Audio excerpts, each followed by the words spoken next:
Hello everyone, আসসালামু আলাইকুম। দীর্ঘ 17 বছর পরে ভোট পাইলাম। তো ভোটে বাসায় যাওয়ার সুযোগ পাই নাই, ঢাকা শহরেই আছি। তো চলেন আপনাদেরকে একটু ঢাকা শহরের পরিস্থিতি কেমন সেটা একটু দেখাই। এই যে এই সাইডটা দেখাও, এই যে কিন্তু আর্মি দেখছেন, তারা কিন্তু একটু হালকা জুম করো।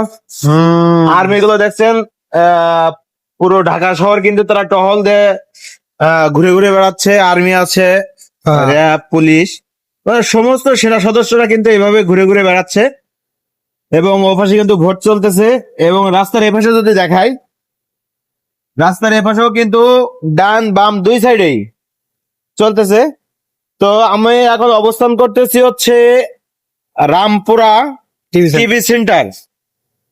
এটা দেখছেন, এই যে টিভি সেন্টারের অপোজিট, এটা হচ্ছে মারুফ মসজিদ। আমার বাসা বাসা হচ্ছে এর পাশে। তো বাইরে হইলাম একটু সকালের নাস্তা করার জন্য, সেজন্য আপনাদেরকে একটু দেখানোর চেষ্টা করলাম। তো সুন্দরভাবে সুস্থভাবে ভোট হোক, সেটা আমরাও চাই। আর মূল কথা হচ্ছে, ভোট যেই জিতুক, জিলাপি আমরা চাই। ঠিক, রাখুন।